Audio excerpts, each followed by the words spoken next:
प्रधानमंत्री जी आज अनुष्ठान को करने जा रहे हैं। अनुष्ठान में मैंने कहा योग के 8 अंग हैं, यम, नियम, आसन, प्रत्याहार, धारणा, ध्यान और समाधि। इन 8 नियमों का पालन करने वाला योगी होता है। अब आपको पता है कि प्रधानमंत्री जी इन 8 नियमों को कट्टरतापूर्वक पालन करते हैं, जिसके कारण वो हिमालय में रह पाते हैं। हिमालय में रह पाते, नहीं तो एक दिन में आदमी ठिठुर जाए, एक दिन में आदमी ठंड में फ्रीज हो जाएगा और उसकी साधना समाप्त हो जाएगी। प्रधानमंत्री जी ने आज इन नियमों का पालन करने का निर्णय लिया है। 11 दिन एकादशी इसको उपवास कहते हैं। इसमें दोनों विषय है, स्वल्पाहार भी है और निराहार भी है। स्वल्पाहार भी है और निराहार भी है। स्वल्पाहार को उपवास कहते हैं, उप कहते हैं उस परमात्मा को। प्रधानमंत्री जी तो निरंतर राम के नज़दीक थे ही, राम उनके हृदय में थे ही, राम उनके मन में थे ही, लेकिन आज से वो राम के समीप आने का प्रयास करने लगे। तो 30 सालों को जब तप रहा है प्रधानमंत्री नरेंद्र मोदी का, अब उसका सबसे सुखद पड़ाव आ गया है, क्योंकि प्राण प्रतिष्ठा बिल्कुल करीब है और भगवान राम की भक्ति में पूरी तरह से लीन प्रधानमंत्री भी नजर आ रहे हैं। जो 5 लोग मुख्य लोग गर्भगृह में होंगे उसमें प्रधानमंत्री नरेंद्र मोदी भी होंगे और यही वजह है कि वो जो गुण है 11 दिनों तक अनुष्ठान करते हुए प्रधानमंत्री जो संपूर्ण यजमान के गुण हैं उनको आत्मसात कर रहे हैं और पूरी तरह से तैयारी की जा रही है। रिपोर्ट आपको इसी से जुड़ी दिखाते हैं।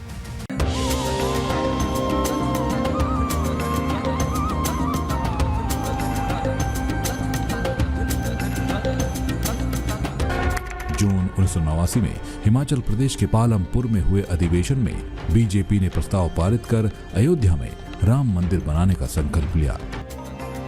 बीजेपी ने 31 साल पहले जो संकल्प लिया था आज वो साकार हो रहा है। अटल बिहारी वाजपेयी और लाल कृष्ण आडवाणी के नेतृत्व में राम मंदिर की जो यात्रा शुरू हुई उसे आज प्रधानमंत्री नरेंद्र मोदी सिद्ध करने जा रहे हैं। तब भी सोमनाथ से जो अयोध्या के लिए यात्रा शुरू हुई थी उसके रणनीतिकार मोदी ही थे। मंदिर वहीं बनाएंगे, उसको कौन रोकेगा। पीएम मोदी ने आज से 2 साल पहले राम मंदिर की आधारशिला रखी थी और आज वही मोदी रामलला की प्राण प्रतिष्ठा समारोह का अहम हिस्सा बनने जा रहे हैं। आज ये जयघोष सिर्फ सियाराम की नगरी में ही नहीं सुनाई दे रहा, बल्कि इसकी गूंज पूरे विश्व भर में है। उनका वो संघर्ष, उनका वो संकल्प आज असलियत का रूप ले रहा है। प्रधानमंत्री भाव विभोर हैं, अपने अंदर एक अलग स्फूर्ति का अनुभव कर रहे हैं। आज उन्होंने जो ऑडियो जारी किया उसने उनके भावों को सिद्ध कर दिया है।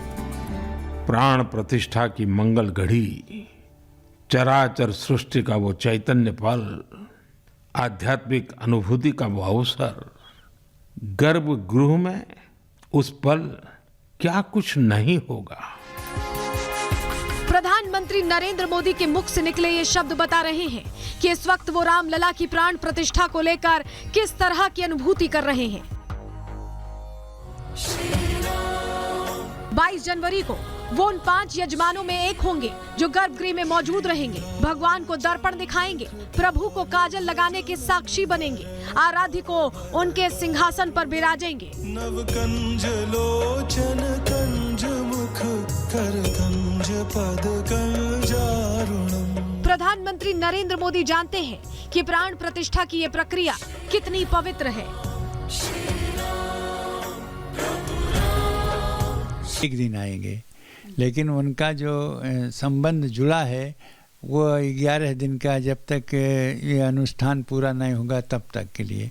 वो यहाँ भले ही नहीं है लेकिन अनुष्ठान उनका जो है उसी प्रकार से चलेगा।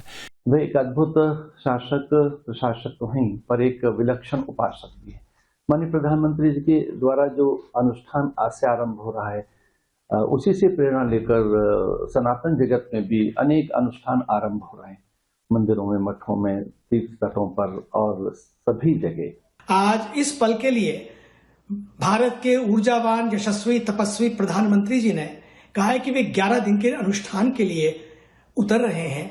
मुझे लगता है जब भारत के प्रधानमंत्री जी कर सकते हैं तो why not, let us together. प्रधानमंत्री जी तो निरंतर राम के नज़दीक थे ही, राम उनके हृदय में थे ही, राम उनके मन में थे ही, लेकिन आज से वो राम के समीप आने का प्रयास करने लगे।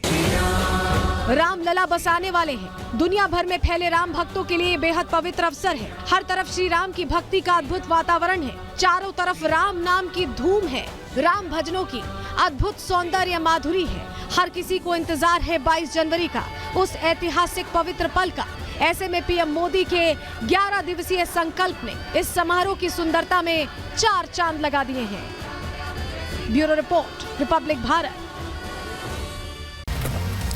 तो सिर्फ 11 दिन और उसके बाद पूरा देश, पूरा विश्व राममय होता नजर आएगा। अयोध्या का जो लंबा इंतजार रहा है अपने आराध्य के महल में विराजने का, वो खत्म होने वाला है और उसी की रंगत पूरे अयोध्या क्या पूरी दुनिया में नजर आ रही है। एक झलक उसी की आपको दिखा देते हैं।